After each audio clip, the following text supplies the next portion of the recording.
நாட்டில் நல்லவங்க ஒருத்தர் 2 பேர் இருக்கிறதுனால தாங்க மழையே பெய்யுது அப்படின்னு சொல்கிறது உண்டு. நல்லார் ஒருவர் உளரேல் அவர் பொருட்டு எல்லாருக்கும் பெய்யும் மழை.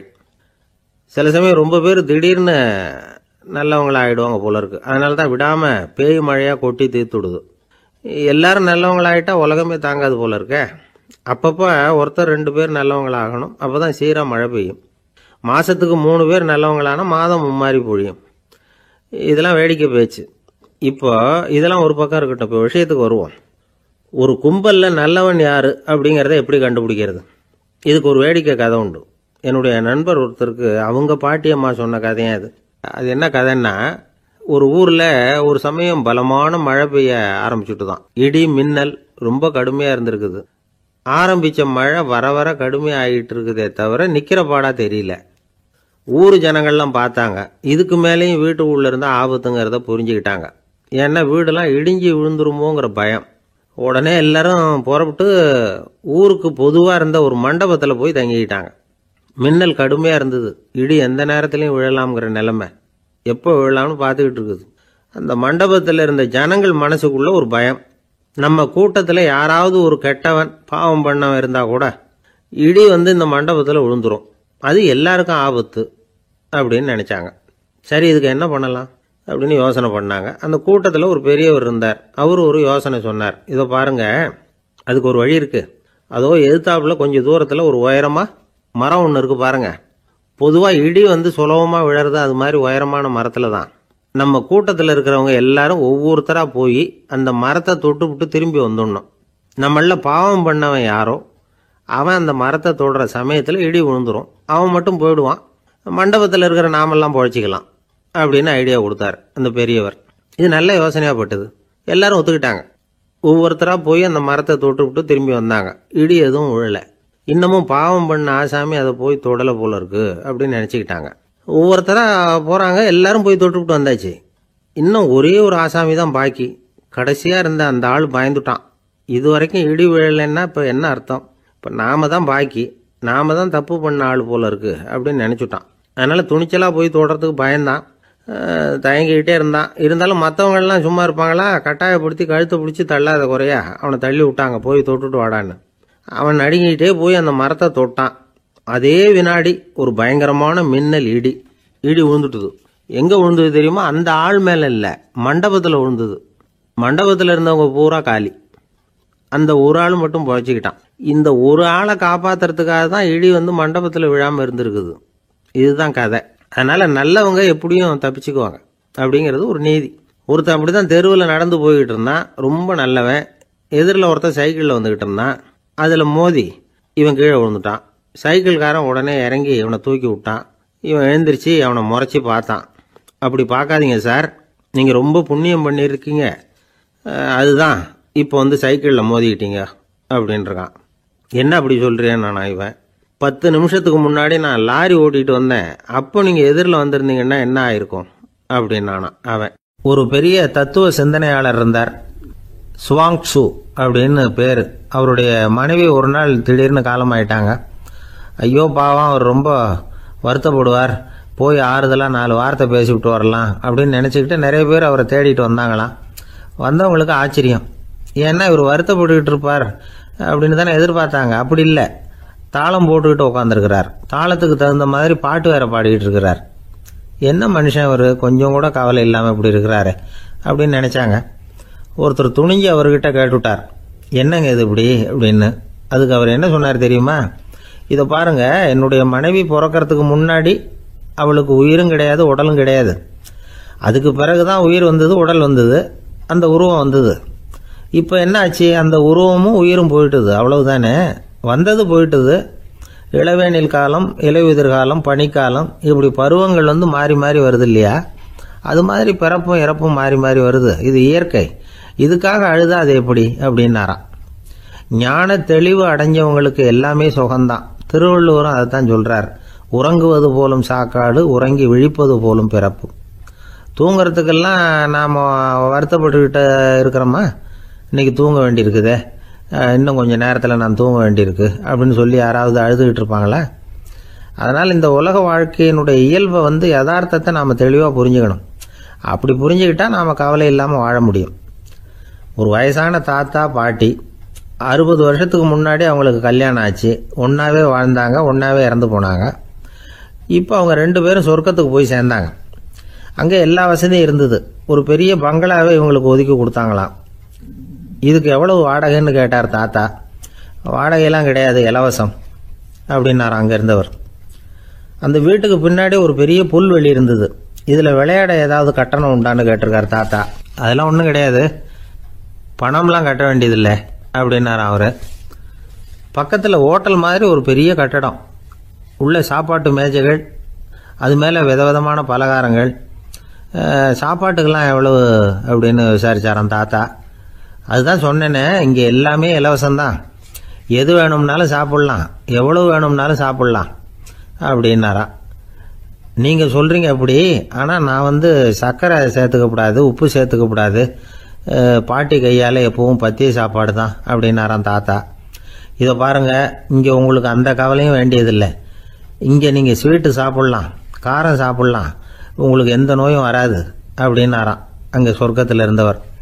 இதை கேட்ட உடனே அந்த தாத்தா பக்கத்தில் நின்ன பாட்டியை பார்த்து கத்தினாராம். அடி பாவி, எல்லாத்தையும் கெடுத்துட்டியே, நீ எனக்கு பத்திய சாப்பாடு போடாமல் கண்டதை திங்க விட்டுருந்தா 10 வருஷத்துக்கு முன்னாடியே நான் இங்கே சேர்ந்துருப்பேனே அப்படின்னாராம். ஒரு காட்டில் ஒரு முனிவர் இருந்தார். ஒரு நாள் அவரை தேடிட்டு 4 பேர் வந்தாங்க. சுவாமி, எங்களுக்கு ரொம்ப நாளாக ஒரு சந்தேகம்னாங்க. என்னன்னு கேட்டார். இந்த உலகத்தில் எவ்வளவோ காரியங்கள் நடக்குது, எது நியாயம் எது அநியாயம் அப்படின்னு புரிஞ்சுக்க முடியலன்னாங்க. அது யாராலையும் புரிஞ்சுக்க முடியாதுன்னார் முனிவர். வந்தவங்களுக்கு ஆச்சரியமா போச்சு, ஒரு மாதிரியா பார்த்தாங்க. இதை முனிவர் கவனிச்சார். சரி புறப்படுங்க என்னோடன்னார். எங்கன்னு கேட்டாங்க. இப்போ உங்க 4 பேரையும் ஒரு புஷ்பக விமானத்தில் அழைச்சிட்டு போறேன். இந்த உலகத்தில் சர்வசாதாரணமா நடக்கக்கூடிய ஒரு காட்சியை உங்களுக்கு காட்ட போறேன். நீங்க பார்க்க போற அந்த காட்சி நியாயமா அநியாயமா அப்படிங்கிறத என்கிட்ட சொல்லணும். நீங்க சரியான பதில் சொன்னா புஷ்பக விமானத்துல தொடர்ந்து பிரயாணம் பண்ணலாம். தவறான பதில் சொன்னா இந்த புஷ்பக விமானம் உங்களை கீழே தள்ளி விட்டுரும் அப்படின்னார். 4 பேருக்கும் பயம்தான், இருந்தாலும் முனிவர் கூப்பிடுறாரு அப்படின்னு சொல்லி புறப்பட்டாங்க. அவங்க எல்லாரும் புறப்பட்டு ஒரு காட்டு வழியா போயிட்டு இருக்கிறாங்க புஷ்பக விமானத்துல. அங்க நடக்கிற ஒரு காட்சியை காட்டுறார் முனிவர். அதோ அங்க பாருங்கன்னார். அந்த விமானத்தில் இருந்தபடியே எல்லாரும் கீழே குனிஞ்சு பார்க்கறாங்க. அங்க ஒரு தாய் புலி அப்பதான் குட்டி போட்டிருக்கு. குட்டிகளை ஈன்ற உடனே பசிக்கு இறை தேடி அந்த பக்கமா வருது. அதே நேரம் ஒரு தாய் மான், அதுவும் அப்பதான் குட்டி போட்டிருக்கு. அதுவும் இதே மாதிரி குட்டிகளை ஈன்ற உடனே பசிக்கு இறை தேடி அந்த பக்கமா வருது.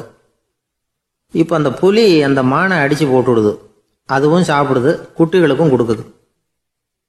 இப்போ அந்த புலிக்குட்டிகள் முகத்துல மகிழ்ச்சி, தாயை இழந்த அந்த மான் குட்டிகள் முகத்துல துக்கம்.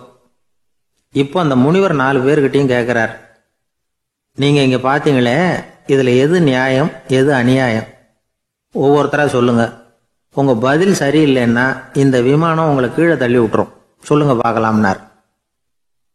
முதல்ல ஒருத்தன் சொன்னான், அந்த புலி செஞ்சது சரிதாங்க, அது பசிக்கு அதுதான் ஆகாரம், தன்னுடைய பசிக்கு தானே இறை தேடிக்கிட்டுது, அதில் என்ன தப்பு, அவ்வளவுதான், அதனால புலி செஞ்சது நியாயம்தான் அப்படின்னா.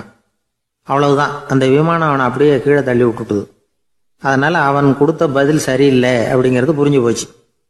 இப்போ 2வது ஆள் சொன்னான், புலி செஞ்சது பாவம், அந்த தாய்மான் என்ன தப்பு பண்ணிச்சு, இப்போ அந்த குட்டிகளுக்கு யார் ஆதரவு, அதனால புலி செஞ்சது அநியாயம் அப்படின்னா. அவ்வளவுதான், அவனையும் கீழே தள்ளி விட்டுடுது அந்த விமானம். இந்த பதிலும் சரியில்லை அப்படின்னு ஆயிட்டுது. இப்போ 3வது ஆள் வந்தான். முதல்ல 2 பேர் கீழே விழுந்ததை பார்த்துக்கிட்டு இருந்தான். அதனால அவன் சொன்னான், ரெண்டுமே நியாயம்தாங்க, புலி இறை தேடினதும் இயற்கை, அதுக்கு மான் இறையானதும் இயற்கை, அதனால இதுல ஒன்றும் தப்பு இல்லைன்னா. அவ்வளவுதான், அவனையும் அந்த விமானம் கீழே பிடிச்சி தள்ளி விட்டுது. இப்ப 4வது ஆள் வந்தான். முனிவர் கேட்டார், நீயாவது சொல்லுப்பா, இந்த செயல்ல எது நியாயம்னார். அவன் தெளிவா பதில் சொன்னான். அதாவது என்ன சொன்னான்னா, எனக்கு தெரியல அப்படின்னா. அவனை விமானம் கீழே தள்ளல, சௌரியமா அழைச்சிட்டு போட்டுது. இவனும் பிரயாணம் சௌக்கியமா பண்ணானா. ஆக இதுதான் சரியான பதிலுங்கிறத முனிவர் உணர்த்தினார். இந்த கதையிலிருந்து நாம புரிஞ்சுக்க வேண்டியது என்னன்னா, இந்த உலகத்துல எவ்வளவோ காரியங்கள் நடக்குது. அதெல்லாம் ஏன் அப்படி நடக்குதுங்கிறதுக்கு எப்பேற்பட்ட பண்டிதராலும் பதில் சொல்ல முடியாது. தெரியாததை தெரியாதுன்னு ஒத்துக்கிட்டா வாழ்க்கை பிரயாணம் சுகமா இருக்கும். அதனால தேவையில்லாத விஷயங்களை புரிஞ்சுக்கிறதுக்கு நேரத்தை செலவு பண்ணிட்டு இருக்கக்கூடாது. வாழ்க்கையை குழப்பிக்க கூடாது. வாழ்க்கைக்கு தேவையானது என்னவோ அதை மட்டும் புரிஞ்சுக்கிட்டா போதும். இந்த காலத்து ஆள் ஒருத்தன் ஒரு பெரியவரை தேடி வந்தான். ஐயா, ஒரு சந்தேகம்னா. என்ன உன்னுடைய சந்தேகம்னார். பகுத்தறிவுன்னா என்ன, விதின்னா என்ன அப்படின்னு கேட்டான். இதுக்கு அவரு, இப்போ உன்னுடைய வலது காலை தூக்குன்னார். தூக்கினான். சரி, இப்போ உன்னுடைய வலது காலை கீழே இறக்காம உன்னுடைய இடது காலையும் தூக்குன்னார். தூக்கினான். பொத்துன்னு கீழே விழுந்துட்டான். பெரியவர் சொன்னார், உன்னால ஒரு காலை தூக்க முடிஞ்சுது, அதுதான் பகுத்தறிவு. 2 கால்களையும் ஒரே சமயத்துல தூக்குனா அடிபடும், அப்படிங்கிறது தான் விதி அப்படின்னு விளக்கம் கொடுத்தார். இவன் தன்னுடைய விதியை நொந்துகிட்டே இடுப்பை பிடிச்சிக்கிட்டு அங்கிருந்து நடந்து போயிட்டான். ஒரு ஊர்ல ஒரு பெரியவர் இருந்தார். ஒரு நாள் அவரை தேடி ஒருத்தர் வந்தார். ஐயா, நான் கடவுளை பரிபூர்ணமா நம்புறேன் அப்படின்னார். சரி, அந்த நம்பிக்கை உனக்கு எப்படி வந்ததுன்னு கேட்டார் இவர். அவர் சொல்ல ஆரம்பிச்சார். ஐயா, எனக்கு கல்யாணம் ஆகி 10 வருஷம் ஆச்சு. ஆனாலும் குழந்தை பாக்கியம் இல்லை. அதுக்கு என்ன காரணமா இருக்கும்னு நான் யோசனை பண்ணிட்டு இருந்தப்போ நண்பர் ஒருத்தர் ஒரு ஆலோசனை சொன்னார். உனக்கு மதப்பற்று இல்லை, எந்த கடவுளையுமே நம்ப மாட்டேங்கிற, அதுதான் காரணம். கடவுளை நம்பு, உனக்கு குழந்தை பாக்கியம் கிடைக்கும் அப்படின்னார். அவர் அப்படி சொன்னாரே தவிர எனக்கு சந்தேகம்தான். இருந்தாலும் அவர் சொன்னபடியும் நடந்துதான் பார்ப்போமே அப்படின்னு முடிவு பண்ணேன். கடவுளை நம்ப ஆரம்பிச்சேன். அந்த வருஷமே அழகான ஆண் குழந்தை பிறந்தது. எல்லாம் இறைவன் அருள் அப்படின்னார். இவர் இப்படி சொன்னதை கேட்டதும் அந்த பெரியவர் சொன்னார், நீ சொல்றதெல்லாம் சரிதான். இருந்தாலும் இந்த காலத்துல எந்த ஒரு காரியமா இருந்தாலும் அதை சோதனை செஞ்சு பார்த்துட்டு தான் ஒரு முடிவுக்கு வந்து சேர முடியும். அறிவுபூர்வமான முடிவு அதுவாக தான் இருக்கும். அறிவியல் சோதனைகள் அப்படித்தான். ஒரு குறிப்பிட்ட விஷயத்தை பத்தி எத்தனை தடவை சோதனை பண்ணாலும் ஒரே முடிவு தான் கிடைக்கணும். அதுதான் சரியா இருக்கும். அதனால இப்ப மறுபடியும் ஒரு சோதனை என்னார். என்ன செய்யணும் அப்படின்னு கேட்டார் இவர். கடவுள்கிட்ட ஒரு பெண் குழந்தை வேணும்னு கேளு. முதல்ல ஆண் குழந்தைய கொடுத்தது மாதிரியே இப்போ ஒரு பெண் குழந்தையையும் கொடுக்கறாரா பார்க்கலாம் அப்படின்னார். சரின்னு சொல்லி இவர் அதே மாதிரி முயற்சி பண்ணினார். அதுக்கப்புறம் அவர் இந்த பெரியவர்கிட்ட வரவே இல்லை. கொஞ்ச காலம் கழிச்சு இவரே அவரை தேடிட்டு போய் கதவை தட்டினார். அவர் கதவை திறந்தார். என்ன ஆச்சு, கடவுள் கண் திறந்தாரா அப்படின்னு கேட்டார். அவரு, அந்த சமாச்சாரம்லாம் நமக்கு வேணாம் சார். முதல் தடவை அது ஏதோ தற்செயலா ஏற்பட்ட ஒரு சாதகம். இப்போ நீங்க 2வது தடவை சொன்ன பிறகு தினமும் கடவுளை வேண்டிக்கிட்டு தான் இருக்கிறேன், ஒன்றும் நடக்கல அப்படின்னார் ரொம்ப விரக்தியா. ஒரே ஒரு தோல்வியில உங்க நம்பிக்கையெல்லாம் பறந்து போயிடுது பாத்தீங்களா அப்படின்னார் அந்த பெரியவர். எல்லாம் நல்ல விதமா நடக்கிற வரைக்கும் நம்பிக்கை, எதிர்பார்த்தது தோல்வியில முடிஞ்சுட்டுதுன்னா அவநம்பிக்கை. மற்றவர்கள் பேர்ல வைக்கிற நம்பிக்கை எந்த நேரத்திலையும் விவகாரமாகி விடக்கூடிய சாத்தியம் உண்டு. நாம நம்பிக்கை வைக்க வேண்டியது நம்ம கிட்ட தான். நமக்குள்ள இருக்கிறார் கடவுள்.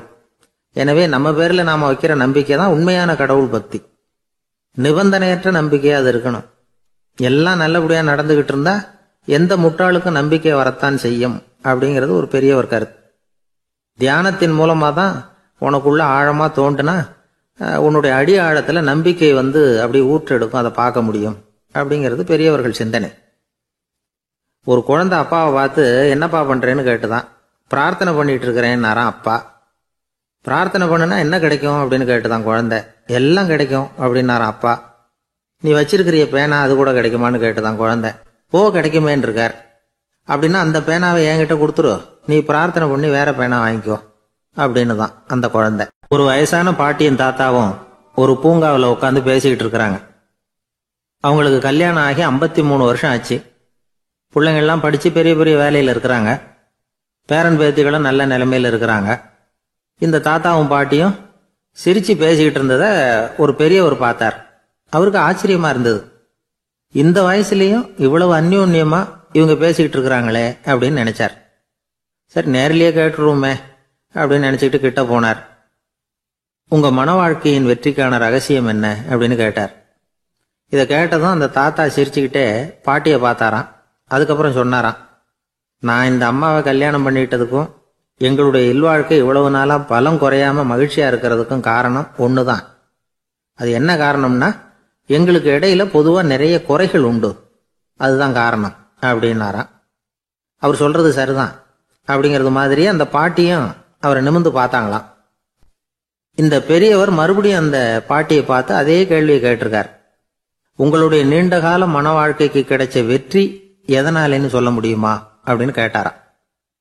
அவங்களும் சிரிச்சுக்கிட்டே பதில் சொன்னாங்களாம். என்ன பதில் தெரியுமா?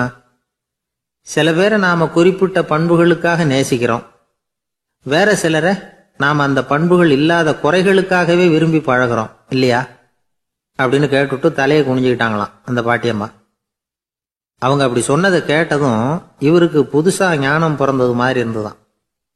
இதுதான் மனம் நிறைந்த மன வாழ்க்கை அப்படிங்கிறார் சுவாமி சின்மயானந்தர். பண்புகளை எப்படி நேசிக்க முடியுதோ அதே மாதிரி பண்புகள் இல்லாத குறைகளையும் நேசிக்க முடியும். மனசுதான் காரணம். ஒரு மேல்நாட்டு தம்பதி, அவங்களும் தாத்தா பாட்டி தான். அவங்க 2 பேரும் ஒரு பூங்காவில் உட்காந்து சிரிச்சு பேசிக்கிட்டு இருக்கிறாங்க. அதை ஒருத்தர் பார்த்தார். அவருக்கு ஆச்சரியம், இவ்வளவு காலம் ஆகி இந்த வயசுலயும் இப்படி அன்பா பேசிக்கிட்டு இருக்கிறாங்களே அப்படிங்கிற ஆச்சரியம். கிட்ட நெருங்கி போனாரு. கேட்டார், ஏன் தாத்தா உங்களுக்கு கல்யாணம் ஆகி எவ்வளவு வருஷம் ஆச்சுன்னார். 55 வருஷம் ஆச்சுன்னாராம் அவரு. இன்னமும் இவ்வளவு சந்தோஷமா இருக்கிறீங்களே, அதுக்கு என்ன காரணம்னு கேட்டிருக்கார். அதுக்கு என்ன காரணம்னா, இதுவரைக்கும் எங்களுக்குள்ள சண்டையே வந்ததில்லை அப்படின்னாராம். அது எப்படி முடியும்னு கேட்டிருக்கார் இவர் ஆச்சரியமா. அந்த தாத்தா சொல்ல ஆரம்பிச்சாராம், இத பாருப்பா, எங்களுக்கு கல்யாணம் ஆன புதுசுல நானும் என்னுடைய மனைவியும் ஒரு குதிரை மேல ஏறி ஒரு காட்டு வழியா போய்கிட்டு இருந்தோம். கொஞ்ச தூரம் போனதும் அந்த குதிரை எடக்கு பண்ணிச்சு. நான் உடனே கீழே இறங்கி அந்த குதிரையை பார்த்து, இது உனக்கு முதல் தடவை அப்படின்னு மிரட்டலா சொல்லிவிட்டு ஏறி உட்காந்தேன். மறுபடியும் போனோம். கொஞ்ச தூரம் குதிரை நல்லபடியா நடந்து போச்சு. மறுபடியும் எடக்கு பண்ண ஆரம்பிச்சுட்டுது. நான் கீழே இறங்கினேன். கையில் இருந்த சாட்டையால ஓங்கி ஒரு அடி கொடுத்தேன். இது உனக்கு 2வது தடவை அப்படின்னு சொல்லிவிட்டு ஏறி உக்காந்தேன். மறுபடியும் குதிரை கொஞ்ச தூரம் நல்ல விதமா நடந்து போச்சு. அப்புறமும் எடக்கு பண்ண ஆரம்பிச்சுட்டுது. அந்த சமயத்துல ஒரு ஆற்று பாலத்தை கடந்து போய்கிட்டு இருக்கிறோம். நான் கீழே இறங்கினேன். என்னுடைய மனைவியையும் கீழே இறங்க சொன்னேன். அந்த குதிரையை பிடிச்சி அப்படியே ஆத்துல தள்ளி விட்டுட்டேன். தள்ளி விட்டுட்டு, இது உனக்கு கடைசி தடவை அப்படின்னு சொன்னேன். அதை பார்த்ததும் என் மனைவி பதறி போயிட்டாங்க. போய், ஐயோ பாவம், என்ன இப்படி பண்ணிவிட்டீங்க, உங்களுக்கு மனசுல கொஞ்சம் கூட இறக்கமே இல்லையா அப்படின்னாங்க.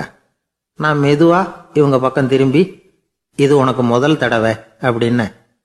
அவ்வளவுதான், அன்னையிலிருந்து இன்னைய வரைக்கும் ஒரு நாள் கூட எங்களுக்குள்ள சண்டையே வந்ததில்லை அப்படின்னு விளக்கம் கொடுத்தார் அந்த தாத்தா. கடற்கரை ஓரமா ஒரு பெரியவர் கையால மணலை கீறிக்கிட்டே உட்காந்துருக்கிறார். என்னத்தையும் தேடிட்டு இருக்கிறது மாதிரி தெரிஞ்சது. மெதுவா கிட்டத்துல போய், என்னத்தை தேடிட்டு இருக்கிறீங்க அப்படின்னு கேட்டோம். அவரு சாவகாசமா நிமிர்ந்து பார்த்து, நிம்மதியை தேடிட்டு இருக்கிறேன்னார். நாங்க ஒரு மாதிரி ஆயிட்டோம். இருந்தாலும் சமாளிச்சுக்கிட்டு, சார் மணல்ல கிழிஞ்சல் தான் கிடைக்கும், நிம்மதி கிடைக்காது அப்படின்னோம். சரி, இன்னைக்கு வசமா நம்ம கிட்ட ஒரு ஆள் மாட்டிக்கிட்டார் அப்படின்னு நினைச்சு அவர் பக்கமா போய் உட்காந்துக்கிட்டு கதை சொல்ல ஆரம்பிச்சிட்டோம். ஒரு பெரிய மன்னர் இருந்தார். அவருக்கு எல்லா வசதியும் இருந்தது. இருந்தாலும் ஒரே ஒரு குறை. அது என்னன்னா, நிம்மதி இல்லைங்கிற குறை. அரண்மனையில தினமும் கலை நிகழ்ச்சி, நாட்டியம் எல்லாம் நடந்துகிட்டு தான் இருந்தது. இருந்தாலும் நிம்மதி இல்லை. சரி, நிம்மதி எங்க கிடைக்கும் அப்படின்னு தேட ஆரம்பிச்சார். உடனே அதுக்கான முயற்சிகள்ல தீவிரமா இறங்கினார். நாட்டுல உள்ள தத்துவ மேதைகளை எல்லாம் கூப்பிட்டுட்டு வர சொன்னார். எல்லாரும் சேர்ந்தாங்க. அவங்கள பார்த்து, நிம்மதி எங்க இருக்குது அப்படின்னு விசாரிச்சார். அவங்களுக்கு அது தெரிஞ்சா ஏன் இப்படி ராஜா முன்னாடி நின்றுட்டு இருக்க போறாங்க? ராஜாவோட கேள்விக்கு ஒவ்வொருத்தரும் ஒவ்வொரு மாதிரி விளக்கம் கொடுக்க ஆரம்பிச்சிட்டாங்க. எந்த பதிலும் ராஜாவுக்கு திருப்தி அளிக்கக்கூடிய அளவுக்கு இல்ல. சரி, போயிட்டு வாங்கன்னு சொல்லி அவங்கள எல்லாம் அனுப்பி வச்சுட்டார். ஒரு நாள் அவர் மாளிகையில உப்பருகையில நின்றுட்டு இருக்கிறார். அந்த சமயத்துல தெருவுல ஒரு பிச்சைக்காரன் ரொம்ப உல்லாசமா பாட்டு பாடிக்கிட்டே போயிட்டு இருக்கிறான். குரல்ல ஒரு சந்தோஷம், நடையில ஒரு மிடுக்கு. அவன்கிட்ட கொஞ்சம் கூட கவலை இருக்கிறதா தெரியல. உடனே ராஜா அதை பார்த்தார். ஏவலாளிகளை கைதட்டி கூப்பிட்டார். உடனே ஓடி போய் அந்த பிச்சைக்காரனை இங்க அழைச்சிட்டு வாங்கன்னு உத்தரவு போட்டார். இவங்க உடனே ஓடி போய் அவனை கூப்பிட்டாங்க. அரண்மனைக்கு வாழ்ந்தாங்க. அவன் வரல. அரண்மனைக்குள்ள அடி எடுத்து வைக்க மாட்டேன்னு சொல்லிவிட்டான். ராஜா கிட்ட விஷயத்த சொன்னாங்க. அவருக்கு ரொம்ப ஆச்சரியம், இப்படி ஒரு ஆள் இருக்கிறானா அப்படின்னு. சரி, அவன் என்னதான் சொல்றான் அப்படின்னு விசாரிச்சார். இவங்க மறுபடியும் தெருவுக்கு போய் கேட்டாங்க. என்ன பார்க்கணும்னா, ராஜா விருப்பப்பட்டாருன்னா அவரை வேணும்னா இங்க வர சொல்லுங்க அப்படின்னு சொல்லிவிட்டான். அதை ராஜா கிட்ட சொன்னாங்க. அவருக்கு கோபம் வரல. இவ்வளவு சுதந்திர உணர்வோடு இருக்கிறவன் சாதாரண ஆளா இருக்க முடியாது அப்படின்னு நினைச்சார். உடனே கிடுகிடுன்னு இறங்கி தெருவுக்கு வந்தார். பிச்சைக்காரங்கிட்ட போனார். நீ கவலைப்படாம சந்தோஷமா பாடிட்டு போறியே, அது எப்படி முடியுது உன்னால அப்படின்னு கேட்டார். ஏன் அப்படி கேக்குறீங்கன்னு அவன், அதுக்கு இல்ல, எனக்கு அரண்மனையில எவ்வளவோ சுகபோகங்கள்லாம் இருக்கு, இருந்தாலும் நிம்மதி இல்ல, இது ஏன்னு எனக்கு தெரியல. இந்த தேசத்துல உள்ள அறிஞர்களை எல்லாம் கூப்பிட்டு கேட்டு பார்த்துட்டேன், அவங்களுக்கும் தெரியல. உன்னை கேட்டா தெரியும்னு நினைச்சேன், அதனாலதான் சந்திக்கிறதுக்கு ஆசைப்பட்டேன், ஆனா நீ வரமாட்டேன்னு விட்டியே அப்படின்னார். பிச்சைக்காரன் கடகடன்னு சிரிக்க ஆரம்பிச்சுட்டான். மகிழ்ச்சிக்கும் உங்களுக்கும் தடையா இருக்கிறது இந்த மாளிகை தான். இதை விட்டுட்டு வெளியில வந்துட்டா நிம்மதி தேடிட்டு வந்துரும்னா. நான் அரசன், எனக்குன்னு கடமைகள் இருக்கு, அதையெல்லாம் விட்டுட்டு எப்படி வர முடியும்னார் ராஜா. ரெண்டும் ஒரே நேரத்துல கிடைக்கணுங்கிறது முடியாத காரியம். உங்க சுகபோகத்துக்கு விலையாதான் உங்க நிம்மதியை கொடுத்துக்கிட்டு இருக்கிறீங்க. என்ன பாருங்க, என்கிட்ட எதுவும் இல்ல, அதனால எதுவும் போயிடுமோங்கிற பயமும் இல்ல, நிம்மதியா இருக்கிறேன் அப்படின்னா அவன். ராஜா உடனே சந்தோஷப்பட்டு தன்னுடைய மேலங்கியை எடுத்து அவனுக்கு பரிசா கொடுத்தாரான். அவன் சிரிச்சுக்கிட்டே அதை வாங்க மாட்டேன்னு விட்டானான். இதை நீங்க எனக்கு கொடுக்கறதுனால எந்த பயனும் இல்ல, அதே நேரத்துல அதை வாங்கிட்டேன்னா அடுத்த வினாடியிலிருந்து அதை எப்படி காப்பாத்துறதுங்கிற கவலை எனக்கு வந்து சேர்ந்துரும், அப்புறம் தூக்கம் வராது, நிம்மதி போயிடும் அப்படின்னு சொல்லிவிட்டு அவன் பாட்டுக்கு சந்தோஷமா பாடிட்டே போயிட்டான். நிம்மதி எங்க இருக்குங்கிறதையும் ராஜா தெரிஞ்சுக்கிட்டார். அந்த இடத்துக்கு தன்னால போக முடியாதுங்கிறதையும் அவர் புரிஞ்சுக்கிட்டார். இப்படி இந்த கதைய அந்த கடற்கரையில மணலை கீறிக்கிட்டே உட்கார்ந்துருந்தார அந்த பெரியவர்கிட்ட சொல்லி முடிச்சோம். அவர் முகத்துல ஒரு தெளிவு தெரிஞ்சது. எங்களை நிமிர்ந்து பார்த்தார். ரொம்ப நன்றிங்க, இப்ப எனக்கு தெரிஞ்சு போச்சு, நிம்மதி வேணும்னா அதுக்கு என்ன பண்ணணும்னு இப்ப நல்லா புரிஞ்சுக்கிட்டேன் அப்படின்னார். என்ன புரிஞ்சுக்கிட்டீங்கன்னு கேட்டோம். இனிமே இந்த பக்கம் வந்தா உங்க கண்ணுல படாத இடமா பார்த்து உட்காரணும்னு புரிஞ்சுக்கிட்டேன் அப்படின்னார். ஒரு ஊர்ல ஒரு ஆள் இருந்தான், தையல் கடை வச்சிருந்தான். அவங்கிட்ட ஒருத்தன் ஒரு சட்டை துணி எடுத்து கொடுத்து தைக்க சொல்லியிருந்தான். வர்ற சனிக்கிழமை வா, வந்து வாங்கிட்டு போ அப்படின்னு அவன் சொல்லியிருந்தான். அதே மாதிரி இவன் வந்தான். அவன் தச்சு வச்சிருந்த சட்டையை கொடுத்தான். இவன் வாங்கி அங்கேயே போட்டு பார்த்தான். கை நீளம் ஒண்ணுக்கு ஒண்ணு வித்தியாசமா இருந்தது. வலது கை இடது பக்கத்தை விட நீளம் குறைச்சலா இருந்தது.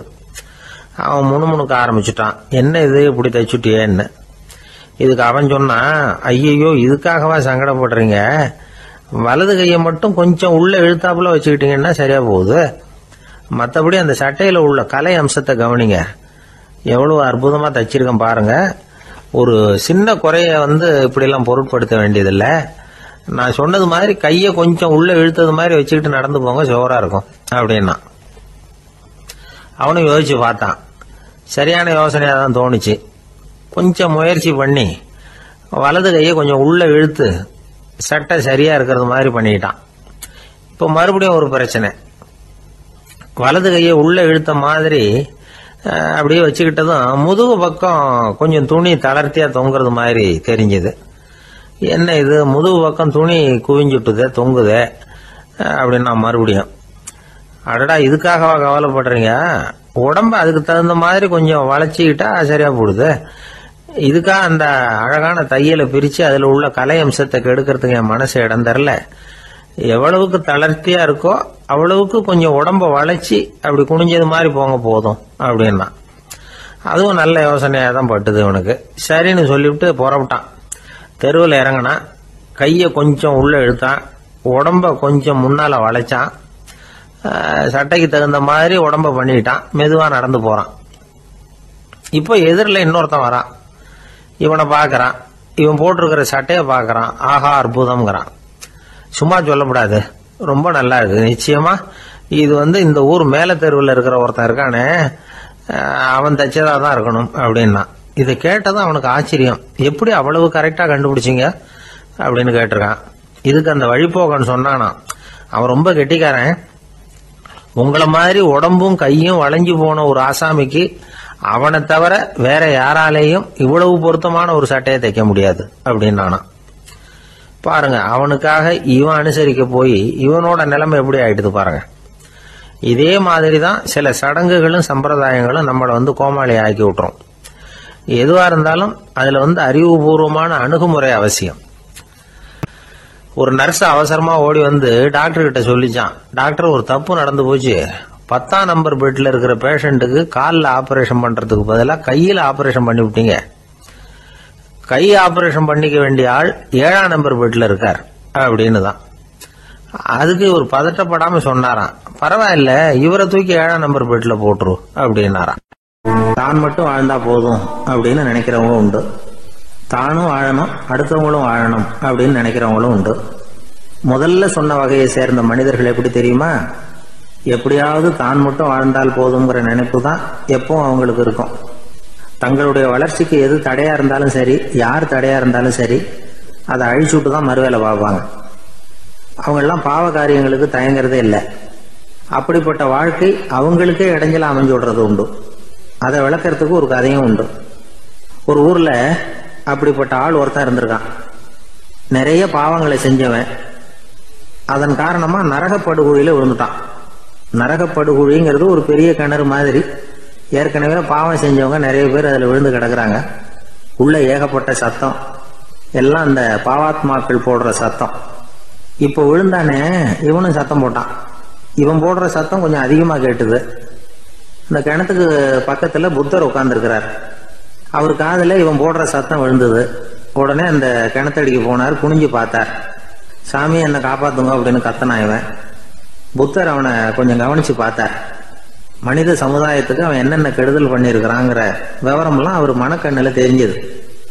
அவருக்கு எல்லாம் புரிஞ்சு போச்சு. இருந்தாலும் அவனை காப்பாத்துறதுக்கு ஏதாவது வழி உண்டா அப்படின்னு யோசிச்சார். அவன் தன்னுடைய வாழ்நாளில் ஏதாவது நல்லது செஞ்சிருக்கானா அப்படின்னு பார்த்தார். ஒரே ஒரு சமயம் அவன் தன்னுடைய காலடியில மிதிபட இருந்த சிலந்தியை மிதிக்காமல் தாண்டி போயிருக்கிறான். இந்த ஒரு காரியத்துக்காக அவனை கரையேற்ற முடியுமா அப்படின்னு நினைச்சார். அவ்வளவுதான். உடனே அவர் கையில ஒரு சிலந்தி வந்து உட்கார்ந்துதான். அதுகிட்ட இருந்து நூல் இழை வெளிவர ஆரம்பிச்சது. அந்த நூல் இழை கிணற்று ஆழம் வரைக்கும் அப்படியே நீண்டுகிட்டே போச்சான். புத்தர் பார்த்தார்.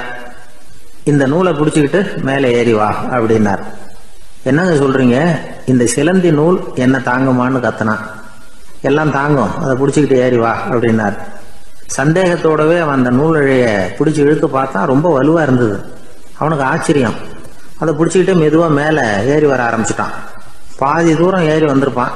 அப்ப அவன் காலுக்கு கீழே ஏதோ சத்தம். என்னன்னு குனிஞ்சு பார்க்கறான். கீழே கிடந்தவங்க சில பேரும் அந்த நூலை பிடிச்சி மேல வந்துகிட்டு இருக்கிறாங்க. இவனுக்கு கோபம் வந்துட்டுது. தன்னுடைய இடுப்புல வச்சிருந்த கத்தியை எடுத்து தன்னுடைய காலுக்கு கீழே நூல் இழையை அப்படியே வெட்டி விட்டுட்டான். இனிமே நாம மட்டும்தான் மேலே ஏறி வந்துடணும் அப்படின்னு நினைச்சுக்கிட்டான். ஆனா நடந்தது என்ன தெரியுமா? மொத்த நூல் இழையும் அப்படியே அருந்து கீழே விழுந்துட்டுது. அவனும் பொத்துன்னு கீழே விழுந்துட்டான். மறுபடியும் கத்த ஆரம்பிச்சுட்டான். ஏற்கனவே அவன் செஞ்சிருந்த ஒரு சிறு கருணை அந்த நூல் இழைக்கு உறுதியை கொடுத்தது. இப்போ அவன் செஞ்ச பாவம் அந்த நூல் இழைய வலுவிழக்க செஞ்சுட்டுது. அடுத்தவங்களும் வாழணுங்கிற எண்ணம் அவனுக்கு இருந்திருந்தா இப்ப அவனும் கரையேறி வந்திருப்பான், மற்றவங்களும் சௌக்கியமா வந்து சேர்ந்திருப்பாங்க. அதனால நாமும் வாழணும், அடுத்தவங்களும் வாழணும் அப்படின்னு நினைக்கிறவன் வாழ்க்கையில சீக்கிரம் முன்னுக்கு வந்துருவான். ஒருத்தன் ஒரு டாக்டர் கிட்ட போனான். மருந்து வாங்கினான். வாங்கி கொண்டாந்து பேசாம வச்சுட்டான், சாப்பிடல. அப்புறம் எதுக்காகப்பா போய் அவர்கிட்ட மருந்து வாங்கினேன் அப்படின்னு கேட்டாங்க. டாக்டர் வாழணும் இல்லையா, அதனாலதான் அப்படின்னா. அவர் கொடுத்த மருந்து நீ ஏன் சாப்பிடல அப்புறம் அப்படின்னு கேட்டாங்க. நான் வாழணும் இல்லையா, அதுக்காக தான் அப்படின்னா. ஒரு ஊர்ல ஒரு ஆள் இருந்தான். அவன் ஒரு நாள் கோயிலுக்கு போனான். கடவுள்கிட்ட வேண்டிக்கிட்டான், எனக்கு ஒரு 1,00,000 ரூபா நீ கொடுத்தா நான் உன் சன்னதியில ஒரு தேங்காய் உடைக்கிறேன் அப்படின்னு வேண்டிக்கிட்டான். கடவுள் பார்த்தார். உடனே அவன் கண் முன்னாடி தோன்றினார். இந்தா நீ கேட்ட 1,00,000 ரூபாய் அப்படின்னு சொல்லி அவன் கையில பணத்தை கொடுத்துட்டு மறைஞ்சிட்டார். இவனால நம்பவே முடியல.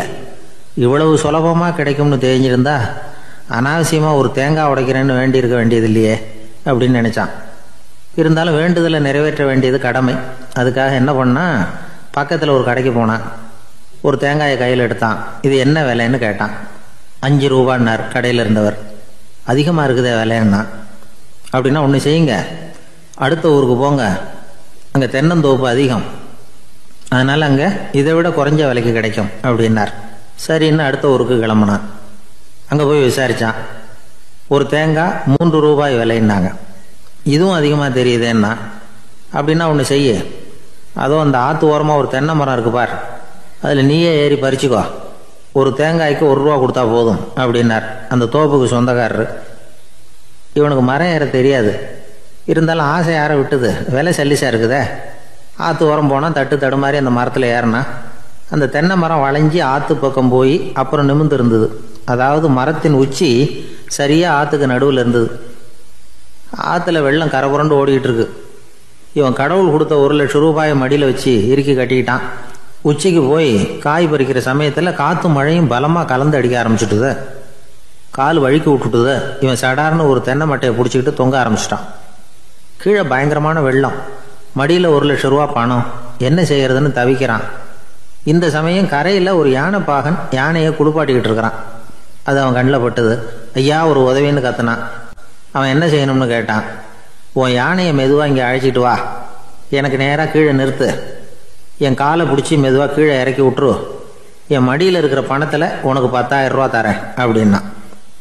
அவன் பார்த்தான். காலை கையை பிடிச்சா கூட எவனும் இந்த காலத்தில் 10 ரூபாய்க்கு மேலே தரமாட்டேங்கிறான்.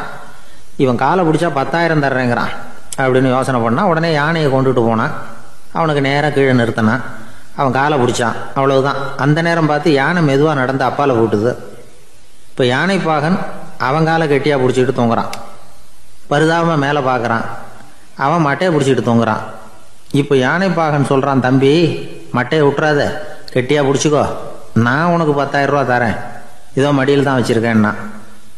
மேலே தொங்குறவனுக்கு இந்த நிலைமையிலேயும் ஒரு சந்தோஷம், மேற்கொண்டு ஒரு 10,000 ரூபா நமக்கு கிடைக்கும் போல இருக்கே அப்படின்னு. இந்த சமயத்தில் ஒருத்தன் ஒட்டகத்தை ஓட்டிகிட்டு வந்தான் அந்த பக்கமாக குளிப்பாட்டுறதுக்கு. யானை பாகம் பார்த்துட்டான். ஐயா ஒட்டகக்காரரே, அதை இங்கே கொண்டுட்டு வா, எங்கள் காலை பிடிச்சி பத்திரமா இறக்கி விடு, நாங்கள் பணம் கொடுக்குறோம்னா. அவனும் பணத்துக்கு ஆசைப்பட்டு வந்தான். அவன் காலை பிடிக்கிற சமயம் ஒட்டகமும் நழுவி போட்டுது. இப்போ 3 பேருமே வரிசையாக தொங்குறாங்க. ஒட்டகக்காரன் கத்துறான், தம்பி மட்டையை விட்டுறாத, கெட்டியாக பிடிச்சிக்கோ, நான் என் மடியில் இருக்கிற 5,000 உனக்கு தந்துடுறேன்னா. மேலே தொங்குறவனுக்கு இன்னமும் சந்தோஷம், இவனும் பணம் தர்றேங்கிறான் அப்படின்னா இன்னைக்கு நமக்கு மொத்த பண வரவு எவ்வளவு அப்படின்னு ஒவ்வொன்றா கூட்டி பார்க்க ஆரம்பித்தான். மனக்கணக்கு சரியாக வரல. அதனால் அப்படியே விரலை விட்டு எண்ண ஆரம்பித்தான். அவ்வளவுதான். மட்டையை விட்டுட்டு கை நழுவி வந்துட்டுது. 3 பேரும் பொத்துன்னு ஆற்றுல விழுந்தாங்க.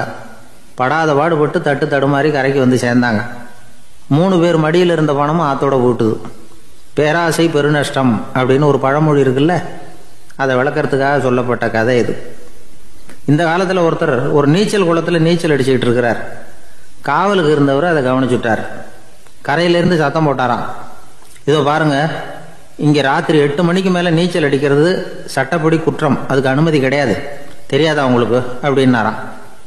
இதுக்கு அவரு, ஐயோ நான் நீச்சல் அடிக்க வந்தவன் இல்லைங்க, சும்மா சுற்றி பார்க்க வந்தவன், தடுமாறி குளத்தில் விழுந்துட்டேன், நீச்சல் தெரியாது, அதனால தத்தளிச்சுக்கிட்டு இருக்கிறேன் அப்படின்னு கத்துனாராம். கரையில் இருந்தவர் பார்த்தார். ஓ அப்படின்னா சரி, அதுக்கு ஒன்றும் தடை இல்லை அப்படின்னு சொல்லிவிட்டு அவர் பாட்டு நடந்து போயிட்டாராம். அசோக மன்னர் வந்துகிட்டு இருக்கார். அவருடைய ஆலோசகர்கள் எல்லாம் பக்கத்தில் வந்துகிட்டு இருக்கிறாங்க. அந்த சமயத்தில் எதிரில் ஒரு புத்த பிக்ஷு வர்றார். அசோகர் பார்க்கிறார். ஓடி போய் அவர் காலில் விழுந்து வணங்குறார். அசோக மன்னரின் தலை அந்த புத்த துறவியின் பாதத்தில் பட்டுக்கிட்டு இருக்கு. பக்கத்தில் நின்றுகிட்டு இருந்த அமைச்சருக்கு இது ரொம்ப சங்கடமா போச்சு. ரொம்ப வருத்தப்பட்டார். நம்ம அசோக சக்கரவர்த்தி எப்பேற்பட்டவர், அவரோட தலை ஒரு சன்னியாசியின் பாதத்துல படுறதா அப்படின்னு நினைச்சு ரொம்ப கவலைப்பட்டார். அரண்மனைக்கு திரும்பினதும் அமைச்சர் மெதுவா ஆரம்பிச்சார். அரசே, எனக்கு ரொம்ப வருத்தமா இருக்குது அப்படின்னார். எதுக்குன்னார் மன்னர். அசோக சக்கரவர்த்தியின் தலை, அதாவது அந்த சிரம் ரொம்ப மதிப்புமிக்க ஒன்று, அது ஒரு சன்னியாசியின் காலில் படலாமா அப்படின்னார். அசோகர் பதில் சொல்லல, சிரிச்சார், போயிட்டார். அதுக்கப்புறம் ஒரு சரியான சந்தர்ப்பத்துக்காக காத்துக்கிட்டு இருந்தார். ஒரு நாள் அமைச்சரை கூப்பிட்டார். எனக்கு 3 தலைகள் வேணும் அப்படின்னார். சொல்லுங்க, கொண்டுகிட்டு வரேன் அப்படின்னார் அமைச்சர். அசோகர் சொன்னார், முதல்ல எனக்கு தேவையானது ஒரு ஆட்டின் தலை, 2வது ஒரு புலியின் தலை, 3வது ஒரு மனிதனின் தலை. இதுதான் அசோகர் கேட்டது. எங்க இருந்தாலும் கொண்டு வாங்கன்னார். அமைச்சர் புறப்பட்டார். ஆட்டுத்தலை புலித்தலை கிடைச்சிட்டுது. அப்புறமா ஒரு சுடுகாட்டுக்கு போய் ஒரு மனித தலையும் சேகரம் பண்ணிட்டு ராஜா கிட்ட வந்துட்டார். அரசே, உங்கள் ஆணைப்படி 3 தலைகளையும் கொண்டு வந்திருக்கிறேன்னார். அசோகர் பார்த்தார். ரொம்ப நல்லது, இப்ப இது 3ஐயும் எடுத்துக்கிட்டு போய் சந்தையில வித்துட்டு வாங்க அப்படின்னார். அமைச்சர் அதுகளை எடுத்துக்கிட்டு சந்தைக்கு போனார். முதல்ல ஆட்டுத்தலை நல்ல விலைக்கு வித்து போச்சு. நல்ல விலை கொடுத்து வாங்கிட்டு போட்டாங்க. அடுத்தபடியா புலி தலைய ஒருத்தர் வாங்கிட்டார். அதை பாடம் பண்ணி வீட்டில் மாட்டி வைக்கலாமே அப்படின்னு நினைச்சு அதையும் வாங்கிட்டு போட்டார். மனித தலையை மட்டும் வாங்கறதுக்கு யாரும் முன் வரல. எல்லாரும் அதை பார்த்துட்டு விலகி போக ஆரம்பிச்சாங்க. அமைச்சர் திரும்பி வந்தார். அரசே, இந்த தலையை மட்டும் யாரும் வாங்க மாட்டேங்கிறாங்க அப்படின்னார். சரி, பரவாயில்ல, இதை இலவசமாவே எனாமாவே யாருக்கிட்டையாவது கொடுத்துட்டு வந்துருங்க அப்படின்னார். அமைச்சர் மறுபடியும் சந்தைக்கு போனார். இதை இலவசமா தரேன், இதை வாங்கிக்கோங்க அப்படின்னார். அப்பவும் அதை யாரும் வாங்கிக்கிறதுக்கு தயாரா இல்லை. மறுபடியும் திரும்பி வந்து மன்னர்கிட்ட விவரத்தை சொன்னார். இப்போ மன்னர் சொல்றார், அமைச்சரே, உயிர் இருக்கிற வரைக்கும் தான் இந்த தலைக்கு மதிப்பு. ஜீவன் போனதுக்கு அப்புறம் அதோட மதிப்பும் போயிடுது. அதனால மதிப்பு இருக்கும் பொழுதே பெரியவர்கள் பாதம் பணிந்து அந்த புனிதத்தை பெற்றுக்கொள்ளணும் அப்படின்னார். பணிவுங்கிறது வேற, அடிமைத்தனம்ங்கிறது வேற. பெரியவர்களை பணிவது நமக்கு பெருமை தரக்கூடிய விஷயம். இதை மனசுல வச்சுக்கிட்டு எப்போ காலில் விழணும், எப்போ காலில் விழக்கூடாது அப்படிங்கறத முடிவு பண்ணிக்கணும். ஒரு சாதாரண ஆள் நடந்து வந்துகிட்டு இருந்தார். எதிரில் வந்த ஒரு பெரிய மனுஷன் ஓடி போய் அவர் காலில் விழுந்து தன்னுடைய தலையை அவர் பாதத்தில் கொண்டு போய் வச்சார். கொஞ்ச நேரம் கழிச்சு எழுந்திரிச்சு வந்துட்டார். வந்த பிறகு இவரை கேட்டேன், ஏன் திடீர்னு ஓடி போய் அந்த ஆளு காலில் விழுந்தீங்க அப்படின்னு. அவர் போட்டிருக்கிறது என்னோட காணாம போன செருப்பான்னு கண்டுபிடிக்கிறதுக்காக அப்படி விழுந்தேன் அப்படின்னார். ஒரு ஊர்ல ஒரு பெரியவர் இருந்தார். அவர் ஒரு குரு. அவர் தொடர்ந்து தியான கூட்டங்கள் நடத்துவார். அந்த கூட்டத்தில் கலந்துக்கிறதுக்காக பல ஊர்கள்ல இருந்து சீடர்கள் நிறைய பேர் வருவாங்க போவாங்க. ஒரு நாள் அங்க கூட்டம் நடந்துகிட்டு இருக்குது. அந்த சமயத்தில் சீடர்கள்ல ஒருத்தன் என்னத்தையே திருடி விட்டான். மற்ற சீடர்கள் அதை கவனிச்சுட்டாங்க. இவன் ஆப்பிட்டுக்கிட்டான். கூட்டம் முடிஞ்ச பிற்பாடு இவன் திருடின விஷயத்த அந்த பெரியவர்கிட்ட போய் சொன்னாங்களாம். அவர் கவனத்துக்கு கொண்டுகிட்டு போனாங்க. ஆனால் அவர் இதை காதிலே போட்டுக்கல, கண்டுக்கவே இல்லை. போய் சொன்ன சீடர்களுக்கெல்லாம் ஏமாத்தமாக போயிட்டுது. என்ன இது, இவ்வளவு தூரம் நாம் கண்டுபிடிச்சி போய் சொல்கிறோம், அவர் கண்டுக்கவே மாட்டேங்கிறாரே அப்படின்னு ஒரு மாதிரி ஆயிட்டாங்க. இருந்தாலும் அதை பற்றி ஒன்றுமே சொல்லிக்கல, பேசாமல் இருந்துட்டாங்க. கொஞ்ச நாள் ஆச்சு. அதே ஆள் மறுபடியும் ஒரு திருட்டில் மாட்டிக்கிட்டான். சீடர்கள் மறுபடியும் அந்த குரு கிட்ட விஷயத்த சொன்னாங்க. அவர் அப்பவும் வழக்கம் போல சும்மாவே இருந்துட்டார். இவர் இப்படி இருக்கிறத பார்த்ததும் அந்த சீடர்களுக்கு கோபம் வந்துட்டுது. உடனே அந்த சீடர்கள்லாம் ஒன்று கூடி பேசினாங்களாம். எல்லாருமா சேர்ந்து ஒரு விண்ணப்பம் தயார் பண்ணாங்க. அதை குருநாதர்கிட்ட கொண்டுட்டு போய் கொடுத்தாங்க. அந்த விண்ணப்பத்தில் இவங்க என்ன எழுதியிருக்கிறாங்க தெரியுமா? குருநாதர் அவர்களே, உடனே திருடனவன் மீது சட்ட நடவடிக்கை எடுக்கணும். நீங்கள் அப்படி அவனை இங்கே சேர்க்கக்கூடாது. நீங்கள் சேர்த்தீங்கன்னா நாங்கள் இங்கே இருக்கிறத பற்றி யோசிக்க ஆரம்பிச்சிருவோம். அவனை இந்த மடத்தை விட்டே துரத்தி பண்ணணும். நீங்கள் அவனை வெளியில் அனுப்புங்க, இல்லைன்னா நாங்கள் அத்தனை பேரும் வெளியில் போயிடுறோம். இப்படி தான் அந்த விண்ணப்பத்தில் எழுதியிருக்கிறாங்க. குரு அந்த விண்ணப்பத்தை வாங்கி படித்து பார்த்தார். அதுக்கப்புறம் அதை எழுதின அத்தனை பேரையும் கூப்பிட்டாரு. எல்லாரும் இப்படி வாங்கன்னாரு. வந்தாங்க. இப்படி என் எதிரில் உட்காருங்கன்னார். உட்காந்தாங்க. அப்புறம் சொன்னார், இதை பாருப்பா, நீங்கள் எல்லாரும் புத்திசாலிகள். உங்களுக்கு எது நல்லது எது கெட்டதுங்கிறது நல்லா தெரியும். நீங்கள் மேற்கொண்டு ஏதாவது படிக்கணும்னு நினச்சா வேற எங்கே வேணும்னாலும் போகலாம். அதுக்கு நான் தடை சொல்ல மாட்டேன். ஆனால் உங்களால் குற்றம் சாட்டப்பட்ட அவன் இருக்கானே, அவன் எப்படின்னா அவனுக்கு எது நல்லது எது கெட்டதுங்கிறதெல்லாம் தெரியாது. அதனால தான் திருடுறான். நீங்கள் சொல்கிறது மாதிரி அவனை அடித்து துரத்தி போடுறோம்னு வச்சுக்கோங்க, அவனுக்கு எப்படி நல்லது கெட்டது தெரியும்? அவனுக்கு அதை யார் சொல்லி கொடுக்கறது? அதனால் இங்கேயே இருக்கட்டும், அதுதான் சரி. இதுக்காக நீங்கள் எல்லாரும் என்னை விட்டுட்டு போனாலும் சரி, அவனை நான் விரட்ட மாட்டேன் அப்படின்னு விட்டாரான். இவ்வளவையும் திருடனை அந்த சீடன் கேட்டுக்கிட்டே இருந்திருக்கான். அவன் கண்களில் கண்ணீர். அப்படியே எழுந்திரிச்சு வந்தான். குரு காலில் விழுந்தான். அவன் கண்ணீரில் அவனது தீமை கழுவப்பட்டது அப்படிம்பாங்க. அதாவது சீடர்களுக்கு அந்த குருவோட பெருமை அப்பதான் புரிஞ்சுதான். ஒரு நல்ல ஆசிரியர் இருக்காருன்னு வச்சுங்க, நல்லா படிக்கிற பையனுக்கு தான் பாடம் சொல்லி கொடுப்பேன்னா அது என்ன பெரிய விஷயமா?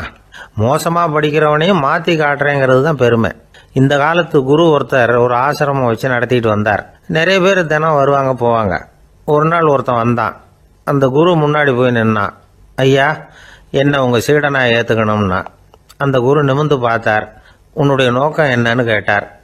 ஐயா, உங்ககிட்ட கொஞ்ச நாள் இருந்தேன்னா நல்ல பழக்க வழக்கங்களை கற்றுக்கலாம், அதுக்கப்புறம் வெளியில் போய் ஒரு நல்ல தொழில் தொடங்கி வாழ்க்கையில் முன்னுக்கு வரணுங்கிறது தான் என்னோட நோக்கம் அப்படின்னா. நீ சொல்கிறது சரி, ஆனால் உன்னால் இங்கே நல்ல பழக்க வழக்கங்களை கற்றுக்க முடியலேன்னு வச்சுக்கோ, அப்போ என்ன பண்ணுவேன் அப்படின்னு கேட்டார் அவர். அப்படி ஆச்சுன்னா என்ன, உங்களை மாதிரியே ஒரு ஆசிரமம் ஆரம்பித்து அதுக்கு குருவாக இருந்துட்டு போகிறேன் அப்படின்னு நானும். ஒருத்தன் வேகமாக ஓடி வந்தான். ஏப்பா அப்படி தலை தெறிக்க ஓடி வர்றேன்னு கேட்டேன். பின்னாடி துரத்திக்கிட்டு வருது சார் அப்படின்னா. ஏதாவது நாய் துரத்திக்கிட்டு வருது போல இருக்கு அப்படின்னு நினச்சி அவனுக்கு பின்னாடி பார்க்குறேன். கண்ணுக்கு எட்டின தூரம் வரைக்கும் எதுவுமே தெரியல. ஏன்பா எதுவும் ஒன்றை துரத்துறது மாதிரி தெரியலையே என்ன, நல்லா பாருங்க சார் அப்படின்னா. பார்த்துட்டு தான் சொல்கிறேன் என்ன. இதோ பாருங்க சார், இதுதான் என்ன துரத்துது அப்படின்னு அவன் காட்டுறான். அவன் சுட்டி காட்டின இடத்துல பார்த்தா அங்கே அவனுடைய நிழல் தான் தெரியுது. என்னப்பா சொல்கிற அப்படின்னு சொல்லி அவனை சந்தேகமாக பார்த்தேன். அதுக்கப்புறம் தான் அவன் விவரமாக பேசினான். சார், எனக்கு என் நிழலை கண்டா பிடிக்கிறதில்ல. எப்போ பார்த்தாலும் இது என்னையே பின்தொடர்ந்து வந்துக்கிட்டு இருக்குது. இதை என்னால் சகிக்கவே முடியல. இதை என்கிட்டேருந்து பிரிக்கிறதுக்கு எவ்வளவோ முயற்சிகள்லாம் பண்ணி பார்த்துட்டேன், முடியலன்னா. அப்படி என்னென்ன முயற்சிகள் பண்ணினேன் அப்படின்னு கேட்டேன். அவன் என்னென்ன செஞ்சாங்கிறத விவரமாக சொன்னான். அவன் என்ன பண்ணியிருக்கிறான், ஒரு பெரிய குழியை தோண்டி அதில் தன்னுடைய நிழலை புதைச்சிருவோம் அப்படின்னு முடிவு பண்ணிட்டு மண்வெட்டி எடுத்துக்கிட்டு தோட்டத்து பக்கம் போயிருக்கான். ஆழமாக ஒரு குழியை தோண்டியிருக்கான். குனிஞ்சு பார்க்குறான். அந்த குழிக்குள்ளே தன்னுடைய நிழல் தெரியுது. ஆஹா, இதுதான் சமயம், நிழல் இப்போ குழிக்குள்ளே இருக்குது, மண்ணை போட்டு மூடி விடலாம் அப்படின்னு நினச்சிக்கிட்டு கொஞ்சம் மண்ணை அள்ளி போட்டான். பார்த்தா இப்போ அந்த நிழல் அந்த மண்ணுக்கு மேலே வந்து நிற்கிது. இது ஏதுடா ரொம்ப போச்சு அப்படின்னு அவசரமாக மண்ணை வாரி போட்டு மூடி பார்க்குறான். குழி பூராவும் மூடி விட்டு பார்க்குறான். மறுபடியும் நிழல் மேலே வந்து உட்காந்துக்கிட்டு இருக்குது. சரி, இதை குழியில் புதைக்க முடியாது அப்படின்னு முடிவு பண்ணிட்டு இதை இங்கேயே இப்படியே விட்டுட்டு ஒரே ஓட்டமாக ஓடி போடுவோம் அப்படின்னு நினச்சி எடுத்தான் ஓட்டம். அது காலை நேரம். இவன் மேற்க நோக்கி ஓடிக்கிட்டு இருக்கிறான். ஓடி ஓடி பார்க்குறான், நிழல் இவனை விட வேகமாக இவனுக்கு முன்னாடி ஓடிக்கிட்டு இருக்கு. சரி, திரும்பி ஓடி பார்ப்போம் அப்படின்னு நினச்சிக்கிட்டு அப்படியே சடார்னு திரும்பி ஓட ஆரம்பித்தான். பார்த்தான், அப்பாடா நிழலை காணலை. கொஞ்சம் தூரம் ஓடி ஒரு இடத்துல நின்று அப்படியே சாவகாசமாக திரும்பி பார்க்குறான். பின்னாடி நின்றுக்கிட்டு இருக்குது நிழல். இப்படி ஓடி வந்து தான் இங்கே நம்ம முன்னாடி நின்று தன்னுடைய அவஸ்தையை சொல்லிகிட்டு இருக்கிறான். இந்த நிழலை துரத்துறது அல்லது வெட்டி விடுறது, இதுக்கு ஏதாவது வழி இருக்கா சொல்லுங்கள் சார் அப்படிங்கிறான். நமக்கு ஒன்றும் புரியல. அந்த நேரம் பார்த்து ஒரு பெரியவர் வந்தார். அவர்கிட்ட யோசனை கேட்டோம், என்ன செய்யலாம்னு. அவர் சொன்னார், இந்த பாருப்பா, நீ அங்கேயும் எங்கேயும் ஓடாத, அப்படியே கீழே படுத்துக்கொண்டார். அது நல்ல உச்சி வேலை. அவன் அப்படியே கீழே படுத்துக்கிட்டான். இப்போ அப்படி இப்படின்னு திரும்பி பார்க்குறான், நிழலை காணலை. அவன் இப்போ தான் நிம்மதியாக இருந்தான். இப்போ அந்த பெரியவர் சொன்னார், எல்லா மனிதர்களுமே இப்படி தான் ஓடிக்கிட்டு இருக்கிறாங்க. நான் எனது அப்படிங்கிற ஆணவம் தான் அவங்கள துரத்திக்கிட்டு இருக்கு. அதை விட்டுட்டு ஓடணும்னு நினைச்சாலும் அது முன்னாடி வந்து நிற்கிது. பரம்பொருளை நோக்கி ஓடுறப்போ இந்த ஆணவம் பின்னாடி வந்துவிடுது. பரிபூர்ண சரணாகதிங்கிற நிலையில் அது முழுசுமாக மறைஞ்சுடுது. தன்னை உணர்கிற வேலை அது. அந்த நேரம் மனிதனுக்கு விடுதலை உணர்வு ஏற்படுகிற நேரம் அது. அப்படிப்பட்ட சுதந்திர மனிதர்களாக எல்லாரும் மாறி போயிட்டாங்கன்னா இந்த உலகமே இன்பமயம் அப்படின்னு ஒரு விளக்கம் கொடுத்தார் பெரியவர். நம்மால் ஒருத்தர் வேகமாக ஓடி வந்துக்கிட்டு இருந்தான். ஏன்டா அப்படி ஓடி வர்ற அப்படின்னு கேட்டார் எதிரில் வந்தவர். ஆசை துரத்துது, அதுதான் ஓடி வர்றேன்னா. உனக்கு என்ன ஆசைன்னு கேட்டார். எனக்கு ஒன்றும் ஆசை இல்லைங்க, என்னை எப்படியாவது பிடிச்சுடணும்னு போலீஸ்காரங்களுக்கு ஆசை. அந்த ஆசை இப்போ என்னை துரத்தி பின்னாடி வந்துக்கிட்டு இருக்குது. அதுதான் தப்பிச்சு வந்துக்கிட்டு இருக்கிறேன். குறுக்க நிற்காதீங்க சார், வழியை விடுங்க அப்படின்னு சொல்லிவிட்டு வேகமாக ஓடி மறைஞ்சான். ஜப்பானில் உள்ள ஒரு புத்த விகாரை. அங்கே ஒரு வயசான பௌத்த குரு தங்கியிருக்கிறார். ஒரு நாள் ராத்திரி கடுமையான குளிர். அவரால் தாங்க முடியல. பார்த்தார், மரத்தில் செஞ்ச புத்த சிற்பங்கள் அங்கே நிறைய இருந்தது. அதில் ஒன்றை எடுத்து அதுக்கு தீ மூட்டி அந்த நெருப்பில் குளிர் காஞ்சிக்கிட்டு இருக்கிறார். மர சிற்பம் தீ வச்சதும் படபடன்னு வெடிக்க ஆரம்பிச்சுட்டுது. அந்த சத்தத்தை கேட்டதும் அந்த புத்த விகாரையின் குருக்கள் வெளியில் ஓடி வந்தார். இவர் ஆனந்தமாக குளிர் காஞ்சிக்கிட்டு இருக்கிறார். அவரால் பொறுத்துக்க முடியல. தெருவில் தெரிஞ்சுக்கிட்டு இருந்த அந்த பெரியவரை இங்கே தங்க அனுமதிச்சதே அவர் தான். இவர் இப்படி பண்ணுறாருன்னு நினச்சிக்கிட்டே அவரை கோபமாக பார்த்தார். ஏன் இப்படி கோபமாக பார்க்குறீங்க, இப்படி உட்காருங்க அப்படிங்கிறாரு இவர். அவருக்கு இன்னமும் கோபம் வந்துட்டுது. எங்கள் கடவுளை எரிச்சுட்டீங்களே அப்படின்னு சத்தம் போட்டாராம். அப்படியா அப்படின்னு கேட்டுக்கிட்டே அந்த சாம்பலை கிளறினார் இவர். என்ன செய்கிறீங்கன்னு கேட்டிருக்காரு அவர். நான் எலும்புகளை தேடுறேன்னாராம். நீங்கள் ஒரு பைத்தியம், இது ஒரு மர சிற்பம், இதில் எலும்புகள் கிடையாது அப்படின்னாராம். அவருக்கு கோபம் வந்துட்டுது. உடனே வெளியில் போங்கன்னு கத்தியிருக்கார். வெளியில் தள்ளி கதவையும் சாத்தி விட்டாராம். மறுநாள் காலையில் கதவை திறந்து பார்த்தா அந்த வயசான பெரியவர் ஒரு மைல்கல் மேலே சில காட்டு பூக்களை வச்சு புத்தம் சரணம் கச்சாமின்னு சொல்லிக்கிட்டே இருக்கிறார். இவருக்கு சந்தேகமாக போட்டுது. கிட்ட போனார். என்ன செஞ்சுக்கிட்டு இருக்கீங்கன்னு கேட்டார். இது என்னுடைய காலை நேர பிரார்த்தனைனாராம். நிஜமாவே நீங்கள் ஒரு பைத்தியமாக தான் இருக்கணும், ஏன்னா அது ஒரு மைல்கல் அப்படின்னாராம். இப்போ அந்த பெரியவர் சொன்னாராம், நீங்கள் ஒரு மரத்தை புத்தராக நினைக்கும் பொழுது நான் ஏன் ஒரு மைல்கல்ல புத்தராக நினைக்கக்கூடாது? நான் புத்தரை எரிக்கலாம், ஏன்னா அவரை நான் நேசிக்கிறேன். அந்த சிற்பம் மரத்தால் ஆனதுங்கிறது எனக்கு தெரியும். நான் ஒரு மைல்கல்லை தொழலாம், ஏன்னா அது எனது பூக்களை தாங்குது. நான் இந்த மைல்கல்லுக்குள்ளே மறைஞ்சிருக்கிற புத்தரை பார்க்கிறேன். யாராவது ஒரு சிற்பி இதை சிலையாக்கினாதான் நீங்கள் புத்தரை பார்க்க முடியும். அன்னைக்கு ரொம்ப குளிராக இருந்தது. நான் எனக்குள்ளே இருக்கிற புத்தரையும் பாதுகாக்கணும். உள்ளே இருக்கிற புத்தரை காப்பாற்றுறதுக்காக வெளியில் உள்ள புத்தரை எரிக்கலாம், அதில் ஒன்றும் தப்பு இல்லை. அது அவருடைய போதனையிலேயே இருக்கு. உனக்குள் ஜோதியாக இரு அப்படிங்கிறது அவருடைய போதனை. என்னுடைய புத்தர் குளிரில் நடுங்கிட்டு இருந்தார். அந்த மர சிற்பங்கள் வெயில் மழையில் உணர்ச்சி இல்லாமல் இருந்தது, அதனால் அப்படி பண்ணினேன். ஆனால் நீங்கள் என்ன பண்ணீங்க? நான் ஒரு மர புத்தரை எரிச்சதுக்காக உயிருள்ள புத்தரை வெளியில் தள்ளி கதவை சாத்தினீங்க அப்படின்னாராம் அந்த பெரியவர். உண்மையான பக்திங்கிறது இதுதான். அதாவது உனக்குள் ஜோதியாக இரு அப்படின்னு புத்தர் சொன்னார் இல்லையா, அது மாதிரி தனக்குள் ஜோதியாக இருக்கிற இந்த காலத்து ஆசாமிகள் நிறைய பேர் உண்டு. எப்பவும் போதையிலேயே இருக்கிறவங்க.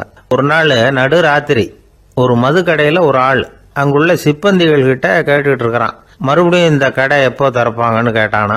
நாளைக்கு காலையில் 8 மணிக்கு திறப்பாங்க அப்படின்னு நானா அங்கே இருந்த ஆள். அவன் திருப்பி திருப்பி அதையே கேட்டுக்கிட்டு இருக்கான். இவனுக்கு பதில் சொல்லி சொல்லி அழுத்து போச்சு. அதான் சொல்கிறேன் ஐயா, நாளைக்கு காலையில் வா அப்படின்னாங்களாம். அதுக்கு இவன், நான் வர்றதுக்காக கேட்கலையா, நேத்திக்கு வந்தவன் உள்ளேயே மாட்டிக்கிட்டேன், வெளியில் போகிறதுக்காக கேட்டேன் அப்படின்னானான். ஒரு ஏரி ஓரமாக 2 பசங்க நடந்து போய்கிட்டு இருக்கிறாங்க. அதில் ஒருத்தன் பணக்கார வீட்டு பையன், இன்னொருத்தன் ஏழை. இவங்க 2 பேரும் போய்கிட்டு இருக்கிறாங்க. வழியில் ஒரு இடத்துல ஒரு ஜோடி செருப்பு இவங்க கண்ணில் படுது. ஒரு விவசாயி அந்த செருப்பை அங்கே விட்டுட்டு பக்கத்தில் இருந்த ஏரியில் கை காலை கழுவிட்டு இருக்கிறார். உடனே அந்த பணக்கார பையனுக்கு ஒரு ஐடியா. அவன் சொன்னானா, டேய், இப்போ ஒரு வேடிக்கை செய்யலாம். அந்த செருப்பு 2ஐயும் தூக்கி எட்டத்தில் வீசி எரிஞ்சிருவோம்.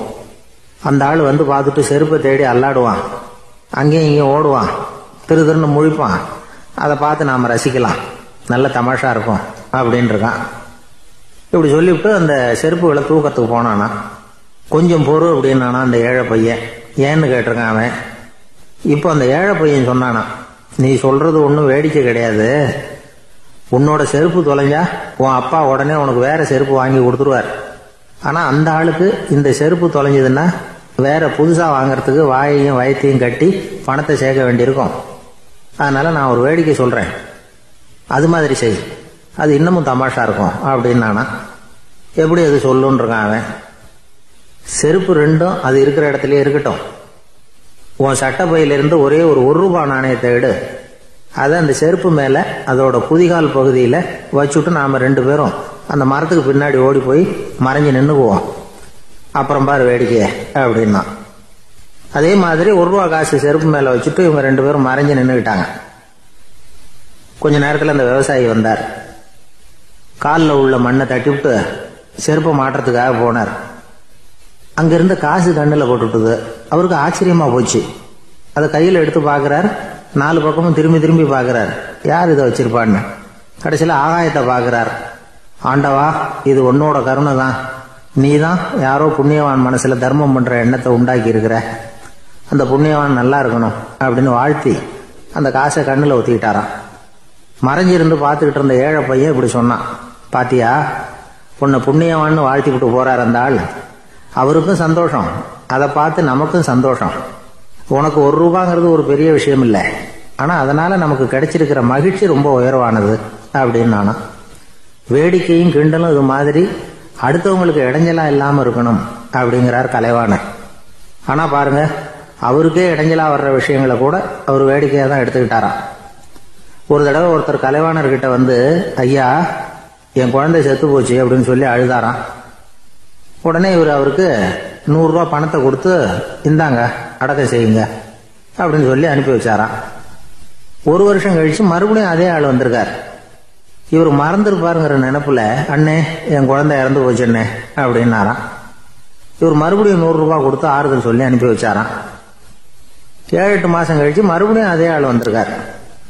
அவர் வாயை திறக்கிறதுக்கு முன்னாடியே இவர் 100 ரூபாய் அவர் கையில வச்சு, போன 2 தடவை தான் குழந்தை செத்து போச்சு, இந்த தடவையாவது அதை சாகாம காப்பாத்தி விடு அப்படின்னு சொல்லி அனுப்பி வச்சாராம்.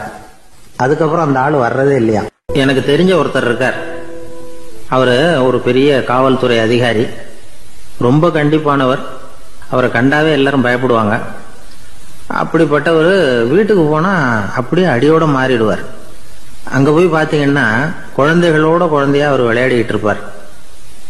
அலுவலக சமயத்துல பாத்தீங்கன்னா குதிரை முதுகுல அவர் உட்கார்ந்துருப்பார். வீட்டுல பாத்தீங்கன்னா அவர் முதுகுல குழந்தை உட்காந்துருக்கும். அவரு குதிரை மாதிரி போயிட்டு இருப்பார். இது எப்படிங்க முடியுது உங்களால அப்படின்னு கேட்டாங்க. அது ஒண்ணுமில்ல, இங்க வீட்டுக்கு வந்த உடனே என்னோட மனசை தனியா எடுத்து வச்சிருவேன் அப்படின்னார். அது என்னங்க உங்க சட்டப்பயிலியா இருக்குது மனசு, அது தனியா எடுத்து வைக்கிறதுக்கு அப்படின்னு கேட்டாங்க. அப்படி இல்லைங்க, இது ஒரு பயிற்சி, மனப்பயிற்சி, அவ்வளவுதான் அப்படின்னார். இப்படி சமயம் பார்த்து மனசை தனியா வச்சுவிட தெரிஞ்சவங்க வாழ்க்கையில எப்பவும் உற்சாகமா இருப்பாங்க அப்படிங்கிறது பெரியவங்க கருத்து. ஒரு டாக்டர் ஆஸ்பத்திரியில் இருக்கிற வரைக்கும் டாக்டரா இருக்கலாம். அவர் மனைவிகிட்டையும் அவர் டாக்டரா இருக்க வேண்டிய அவசியம் இல்லை. ஒரு வக்கீல் கோர்ட்ல இருக்கிற வரைக்கும் வக்கீலா இருக்கலாம். வீட்டுக்கு வந்ததுக்கு அப்புறமும் வக்கீலா இருக்க வேண்டிய அவசியம் கிடையாது. வீட்டுல குழந்தைகள்கிட்ட விளையாடும் பொழுதும் அதுகள்கிட்ட ஃபீஸ் கேட்டுக்கிட்டு இருக்கக்கூடாது. நாம எப்படி இருக்கணும்னு பெரியவங்க சொல்றாங்கன்னா, மனசோட சேரப்படாதான். அப்படி சேராம வாழ்க்கையை கவனிக்கணுமா. மனசை அப்படியே தனியா எடுத்து பக்கத்துல வச்சுடணும். அப்படின்னா அதை அப்படியே தூக்கி எறிஞ்சுடு அப்படின்னு அர்த்தம் இல்லை. ஏன்னா மனசுங்கிறது நமக்கு உபயோகப்படக்கூடிய ஒண்ணுதான். எப்ப எப்போ அது தேவையோ அப்பப்போ எடுத்து உபயோகப்படுத்திக்கணும். தேவைப்படுறப்போ எடுத்து கண்ணாடியை மாட்டிக்கிறோம்ல, படிக்கும் பொழுது கண்ணாடி தேவைப்படுது, எடுத்து மாட்டிக்கிறோம் இல்லையா. அது மாதிரி கணக்கு போடுறதுக்கு மனசு தேவை. கடைக்கு போய் ஒரு பொருள் வாங்குறோம், காசு கொடுக்குறோம், மீதி சில்லறை சரியா இருக்கா அப்படின்னு எண்ணி பார்த்து வாங்க வேண்டியிருக்கு. அந்த சமயத்துல மனசை எடுத்து தனியா வச்சுட்டேன் அப்படின்னு சொல்லிட்டு இருக்கக்கூடாது. பரீட்சைக்கு படிக்க வேண்டியிருக்குது, படிச்சதையெல்லாம் அப்படியே நினைவுல வச்சுக்க வேண்டியிருக்கு. அந்த சமயத்துல மனசை தூக்கி எறிஞ்சுட்டேன் சார் அப்படின்னு சொல்லிட்டு இருக்கக்கூடாது. அப்படி சொன்னா பரீட்சை நம்மளை தூக்கி எறிஞ்சிடும். அதனால தேவைப்படுறப்போ மனசை உபயோகப்படுத்தணும், தேவையில்லாதப்போ அதை தனியா ஓய்வு எடுத்துக்க விட்டுடணும். இப்படி நாம பழக்கப்படுத்திக்கிட்டா வாழ்க்கைங்கிறது நமக்கு புதுசா தெரியுமா. மனசுக்கும் ஒரு சக்தி கிடைக்கும். எந்திரங்களுக்கு ஓய்வு கொடுக்கற மாதிரி மனசுக்கும் ஓய்வு கொடுக்கணும், இல்லைன்னா அது களைச்சு போயிடும். குழந்தைகள் மனசை சுமந்துகிட்டு இருக்கிறது இல்ல. இது முதியவர்கள் குழந்தைகள்